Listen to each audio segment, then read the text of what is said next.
Good day, students. Welcome to yet another class of RDBMS. In our last class, we learned about what is a database, what are the different types of databases, that is the flat file database and the relational database, what is the meaning of a data, what is the meaning of information, and how this information totally is stored together in a database. We also learned the concept of what is called as data uniqueness and the concept of a primary key and foreign key. Let us now go ahead with the next class of database management, and in today's class we are going to understand the basic structure of a database table. So a data is a relation in a relational database system is organized in the form of tables. Already last time I told you that there are different types of databases, and in the database of relational database, the data in a relational database table is arranged in the form of different types of tables. Now what are tables? In a relational database, all the data is held in tables, and it is a structured manner in which the data is stored in rows and columns. So a table is basically an organized structure of rows and columns in which data is stored. So here we have got the structure of a table in which we have got different columns like name, age, gender, eye color. And here we have got rows which have got details of different people. And here we have got a row which contains the information about Kelly. Her age is 26, female gender, and color of the eye is blue. So this way we have got a table which has got finite number of columns, that is definite number of columns, and infinite number of rows. As many rows as possible we can keep on adding to this particular table. So what are the elements of a table? The three elements of the table are fields, records, and the actual data it contains. Let us go into the detail of each of this one by one. So what are fields? All the columns in a table are called as fields. A field can contain only one type of information. For example, if there is a field which contains the name of a person, then all the different rows of that particular column will contain only the names. The next column we will have the age of the person. The next column will have, let's take date of birth, or the next column will have address. So one particular field will contain only one type of data or one type of information. This is called, so every column of a table is called as a field. So here we have got different fields like ID, name, last name, address, etc. These are the field names or the column names. This is what is meant by a field. You will realize that the column of first name contains only the first name. The column of last name contains only the last name of the person, and the address contains all throughout. It is only the address. So each field will occupy only a particular type of data. Now what are records? Records are also called as tuples. All the rows in a table are called as records. A record contains the value of all the fields that belong to a single person.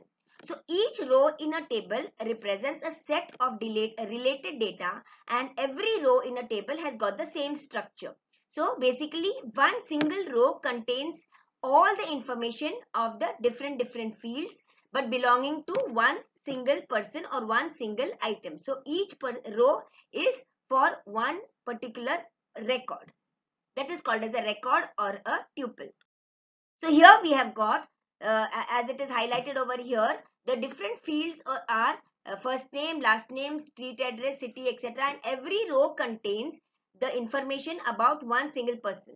So here it is got, we have highlighted on Hillary, and Hillary, first name is Hillary, last name is Clayton, and the address, the city, and the state, etc. All these are for one particular person. So this is called as the meaning of, this is the meaning of a single record. So in this particular example, we have got 11 records totally. We have got 5 fields, and we have got 5 fields or 5 columns, and we have got 11 records or 11 tuples.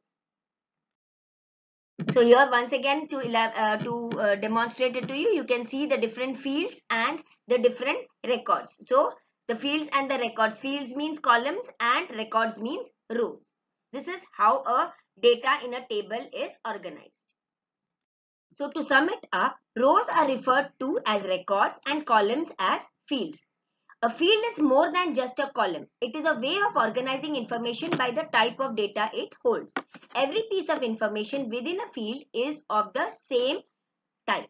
So every field or every particular column of the records will be having data of the same type. The column will have different. For example, column for the first name, column for the second last name, column for the address, for the age, etc. will have similar type of data across the different infinite records. Now let us go to another concept which is called as data types. As I told you, what is the meaning of a data type? A data types is used to identify the type of data or value which is going to be stored inside the particular database.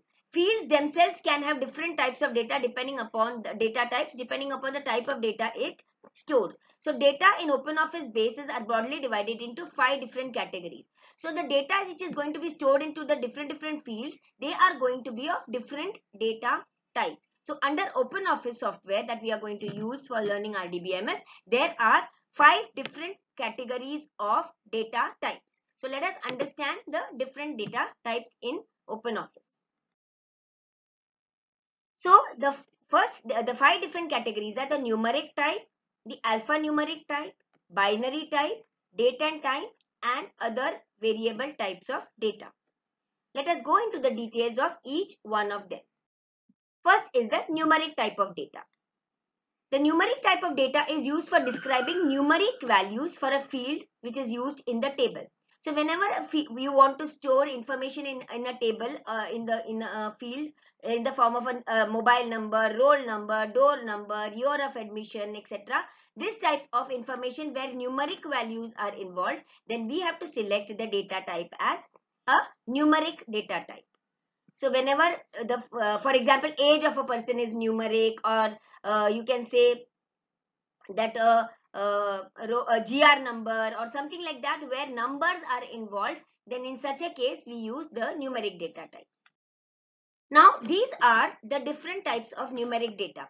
The Boolean data type, that is the yes or no values. If suppose a field will contain only yes or no values, then it is called as a Boolean data type. Tiny integer.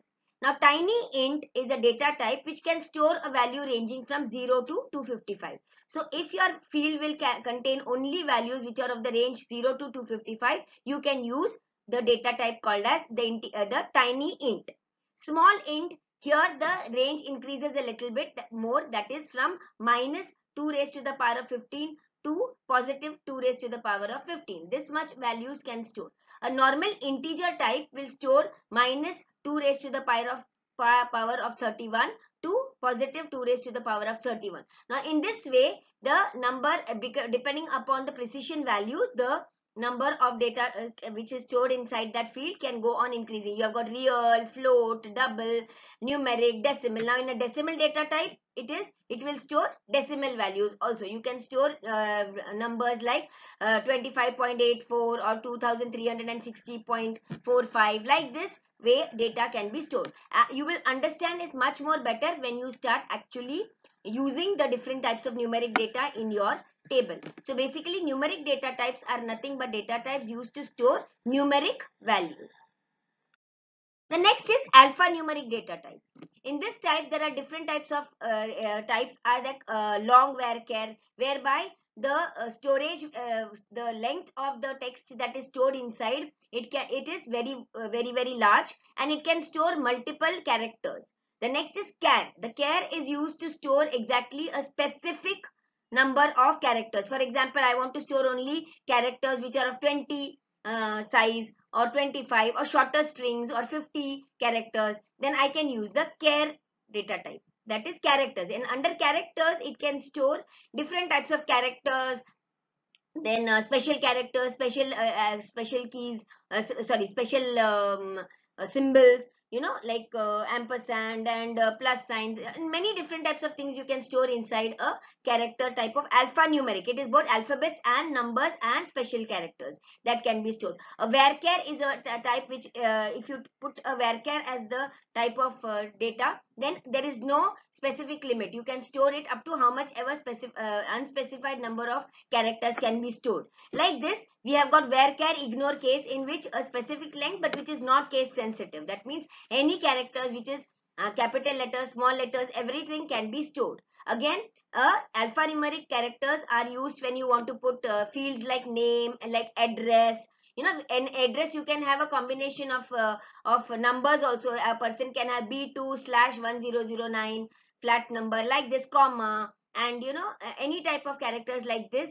If you want to use in a particular field, we can name that particular field as a long varchar or a char or varchar. Like this type of alphanumeric data types can be used. It is mostly used for for storing addresses, etc., or even for storing names, for storing description of a particular item. That is a longer field. Like this, we can use the alphanumeric data types.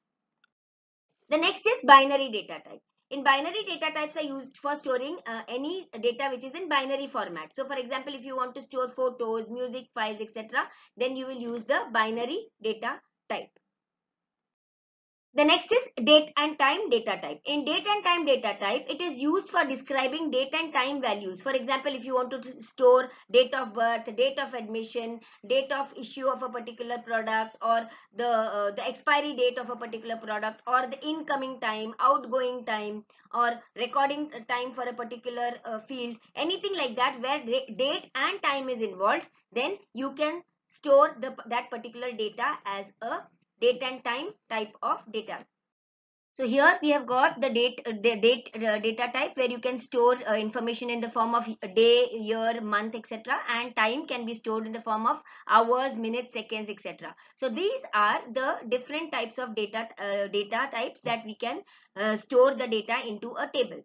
So a gist of all the different data types and whatever we have learned today, I'm going to give it help you understand it with the help of the next example.